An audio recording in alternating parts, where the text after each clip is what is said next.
नमस्कार दोस्तों, मैं अमन। यह कंप्यूटर का पांचवा और अंतिम वीडियो है। जैसा कि मैंने बताया था, सुपर टेट के लिए आपके कक्षा 6, 7, 8 के विज्ञान में जो पीछे कंप्यूटर की चीज़ें दी गई हैं उन्हीं को हम लोग यहाँ पर सार में पढ़ेंगे, उससे किसी भी अलग जानकारियों को नहीं पढ़ेंगे। तो यह पांचवा और अंतिम वीडियो है। अन्य 4 वीडियो को प्राप्त करने के लिए आप हमारे कंप्यूटर के प्लेलिस्ट में जा सकते हैं, वहाँ से अन्य 4 वीडियो आपको मिल सकते हैं। तो चलिए शुरू करते हैं वीडियो को। तो आज की वीडियो में हम देखेंगे इंटरनेट की प्रमुख शब्दावलियाँ। इससे पहले वाली वीडियो में हमने इंटरनेट के बारे में कुछ जानकारियाँ इकट्ठी की थी। आज है आपकी इंटरनेट की प्रमुख शब्दावलियाँ। तो सबसे पहले आपका www। तो www का पूरा नाम होता है वर्ल्ड वाइड वेब। ठीक है, वर्ल्ड वाइड वेब ये क्या होता है? यह सर्वर का एक समूह होता है जो हाइपर टेक्स्ट के माध्यम से जुड़ा होता है। ठीक है, तो सर्वरों के समूह को हम क्या कहते हैं? www या वर्ल्ड वाइड वेब कहते हैं, और यह हाइपर टेक्स्ट के माध्यम से जुड़ा होता है। अगला आपका है वेबसाइट। वेबसाइट क्या होता है? तो यह एक खास व्यक्ति या संगठन के निजी वेब पेजों का कलेक्शन होता है जहां हमें संगीत, नौकरी, एनिमेशन आदि जानकारियां प्राप्त होती हैं। तो यहाँ पे होता है कि जैसे आप जानते होंगे प्रेजेंट टाइम में काफ़ी चर्चित वेबसाइट है आपका सरकारी रिजल्ट। सरकारी रिजल्ट क्या है? एक प्रकार की वेबसाइट है जहाँ पर आप नौकरी से संबंधित सभी जानकारियों को प्राप्त कर सकते हो। उसके बाद आपका है bossmovie.com। ठीक है, bossmovie.com। तो बॉस मूवी से आप क्या कर सकते हो? मूवियों के कलेक्शन को प्राप्त कर सकते हो। इसी प्रकार से हर एक संस्थाओं का अपना खुद का क्या होता है? वेबसाइट होता है जहां पर उससे संबंधित आप अपनी जानकारियां प्राप्त कर सकते हो। तो यहाँ पे क्या है? यह किसी निजी व्यक्ति का भी हो सकता है, किसी खास संगठन का भी हो सकता है। और निजी व्यक्ति का है तो आप वह एजुकेशन से संबंधित जानकारियाँ डाल सकता है, वह अपने फर्म से संबंधित जानकारियाँ डाल सकता है। तो उसी को हम क्या कर लेते हैं? वेबसाइट कर लेते हैं। फॉर एग्जाम्पल के लिए आई थिंक सभी लोग आप लोग सरकारी रिजल्ट को अच्छे से जानते होंगे। तो सरकारी रिजल्ट क्या है? आपका एक प्रकार की वेबसाइट है जहां पर आपको नौकरियों से संबंधित जानकारियां प्राप्त होती हैं। अगला आपका है कि ब्राउज़र। ब्राउज़र यहाँ पे गलती से वेबसाइट लिख दिया गया है आपका ब्राउज़र को भी आप ब्राउज़र ही कह सकते हो।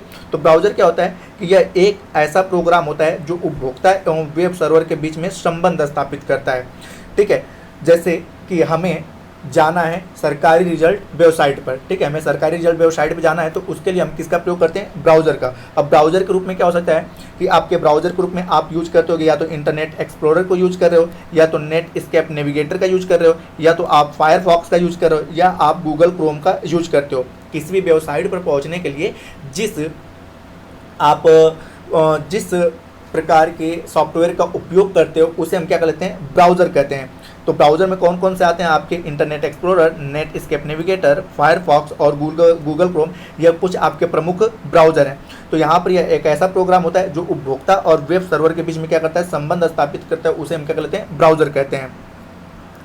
अगला आपका हॉट लिंक। तो हॉट लिंक, इसमें किसी वेबसाइट को सामान्य उपभोक्ता के लिए प्रतिबंधित कर दिया जाता है और कुछ विशेष प्रकार के लोगों के लिए ही प्रयोग की अनुमति होती है, उसे हम क्या कहते हैं? Hot link. तो एक तो सामान्य रूप से लिंक होता है। ठीक है, आपने सुना होगा कि आप हमें लिंक भेज दो। तो लिंक क्या होता है कि एक ऐसा सामान्य रूप से लिंक होता है जहाँ पर सभी लोग, कोई भी आम व्यक्ति उस लिंक के जरिए उस साइट पर पहुँच सकता है।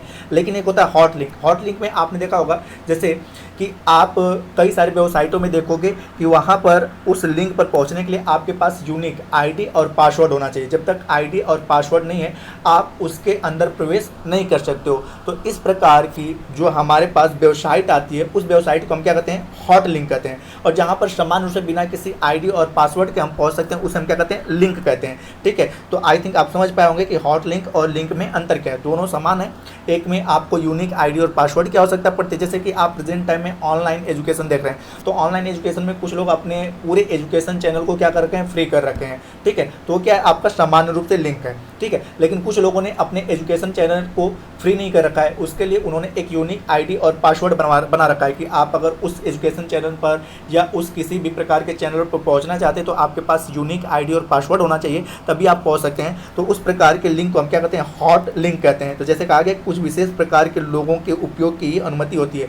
तो विशेष प्रकार के वही लोग जिनके पास आईडी और पासवर्ड है। अगला आपका URL। तो URL का पूरा नाम आता है uniform resource locator. Uniform resource locator को हम क्या कहते हैं? URL कहते हैं। इसमें www में स्थित प्रत्येक वेबसाइट को एक वेब एड्रेस दिया जाता है और सभी वेब एड्रेस की शुरुआत किससे होती है? HTTP आपका स्लैश। तो इसको याद रखिएगा कि कोई भी वेब एड्रेस, जैसे कि आप सरकारी रिजल्ट पढ़ रहे हो, सरकारी रिजल्ट में आप देखोगे जब उसका URL देखने जाओगे तो वह शुरुआत कहाँ से होगा? HTTP आपका तो HTTP hyper text transfer protocol होता है, इसका पूरा नाम हाइपर टेक्स्ट ट्रांसफ़र प्रोटोकॉल। तो इससे आपकी शुरुआत होती है और इसी को हम क्या कर लेते हैं URL। तो यहाँ पे URL का पूरा नाम आपसे पूछा जाता है कि URL किसे कहते हैं, तो यूनिफॉर्म रिसोर्स लोकेटर। तो आज के लिए सॉरी अगला आपका है ईमेल। ईमेल का पूरा नाम होता है आपका इलेक्ट्रॉनिक मेल। ईमेल का पूरा नाम आपका होता है इलेक्ट्रॉनिक मेल। तो यहाँ पर इसे क्या कहते हैं, तो इसमें व्यक्ति की पहचान को यूजर ID कहते हैं और यह संदेश भेजने का इलेक्ट्रॉनिक तरीका है। ठीक है, आपके 6, 7, 8 में ईमेल के बारे में बस इतनी जानकारी दिया गया है। ठीक है, ईमेल में आपका एक चीज़ और आता है कि जो अवांछनीय मैसेज आते हैं ईमेल में, उसे हम क्या कहते हैं, स्पैम कहते हैं, स्पैम। ठीक है, जो अवांछनीय मैसेज आता है उसे हम क्या कहते हैं, स्पैम कहते हैं। और इसमें व्यक्ति के पहचान को यूजर ID कहते हैं और इससे यह क्या बेसिक तौर पर क्या कहता है, संदेश भेजने का तरीका है। इसमें आप ऑडियो, वीडियो, एप्लीकेशन एंड कुछ टेक्स्ट मैसेज भेज सकते हैं। तो ईमेल का पूरा नाम इलेक्ट्रॉनिक मेल। इसमें जो अवांछनीय मैसेज आते हैं उसे स्पैम कहते हैं। इसमें व्यक्ति की पहचान को यूजर ID कहते हैं। ठीक है, और यह संदेश भेजने का एक तरीका है। तो आज की क्लास में इतना ही। 6, 7, 8 में जो भी क्वेश्चन दिए गए तो उन क्वेश्चंस को भी हम सॉल्व करेंगे। तो देखते हैं 7 और 8 में किस प्रकार के क्वेश्चन दिए गए हैं। तो यहाँ पूछा गया है कि कार्यालयों में समानतः प्रयोग होता है। तो कार्यालयों में कौन सा नेटवर्क प्रयोग किया जाता है, तो ऑप्शन A है मैन, ऑप्शन B है लैन, ऑप्शन C है वैन और ऑप्शन D है इनमें से कोई नहीं। तो आपका मैन का पूरा नाम क्या होता है, मेट्रोपॉलिटन एरिया नेटवर्क, लैन का लोकल एरिया नेटवर्क और वैन का जो होता है वाइड एरिया नेटवर्क। तो बड़े जब महानगरों को जोड़ना होता है तो वहाँ पे मैन का प्रयोग किया जाता है। लोकल जैसे कार्यालय, 2 घरों को आपस में नेटवर्क से जोड़ना है तो वहाँ पे लैन होता है। और वाइड एरिया जब इससे बड़ा जो क्षेत्र होता है उसे जोड़ने के लिए हम लोग WAN वैन का प्रयोग करते हैं। तो यहाँ पे बेसिक तौर पर पूछा गया है कार्यालय हो या आपके घर हो, इनको जोड़ने के लिए या ऑफिसों को जोड़ने के लिए किसका प्रयोग किया जाता है, लैन का लोकल एरिया नेटवर्क का प्रयोग किया जाता है। तो इस प्रकार सही ऑप्शन आपका होता है B। अगला क्वेश्चन है कि सभी वेब एड्रेस की शुरुआत होती है। ऑप्शन A है HTTP, ऑप्शन B है HTTP स्लैश आपका स्लैश और तीसरा आपका HTTP सिंगल स्लैश और ऑप्शन D है www। तो यहाँ पर आप देखते हो कि सभी वेब एड्रेसों की जो शुरुआत होती है आपका शुरू होता है HTTP आपका डबल डैश और आपका ये स्लैश। तो आपका सही ऑप्शन क्या होता है B कि सभी वेब एड्रेसों की शुरुआत HTTP से होती है। अगला है इनमें से कौन सा एक ब्राउज़र है। तो आपका ऑप्शन A है नेटस्केप, ऑप्शन B है www, ऑप्शन C है लॉन्चर और ऑप्शन D है ईमेल। तो यहाँ पर आपका नेटस्केप क्या है, एक ब्राउज़र है। तो इस प्रकार सही ऑप्शन होता है आपका A, नेटस्केप आपका ब्राउज़र है। अगला है इंटरनेट एक्सप्लोरर क्या है। ऑप्शन A है वेबसाइट, ऑप्शन B है ISP, ऑप्शन C है ब्राउज़र और ऑप्शन D है हार्डवेयर। तो इंटरनेट एक्सप्लोरर एक प्रकार का ब्राउज़र है।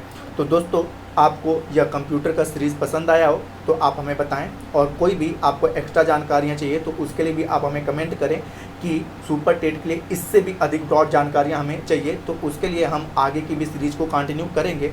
यहाँ पर आपका कक्षा 6, 7, 8 का में साइंस के पीछे जो कंप्यूटर सीरीज़ दिया गया था वह पूर्ण रूप से अच्छे से समाप्त होता है। तो वीडियो के अंत तक बने रहने के लिए धन्यवाद। जैसे ही भी आपकी रिक्वायरमेंट हो, जिस प्रकार की इच्छा हो, आप हमें कमेंट में अपनी इच्छा को जाहिर कर सकते हैं कि इस सीरीज़ को हम और आगे बढ़ाएं।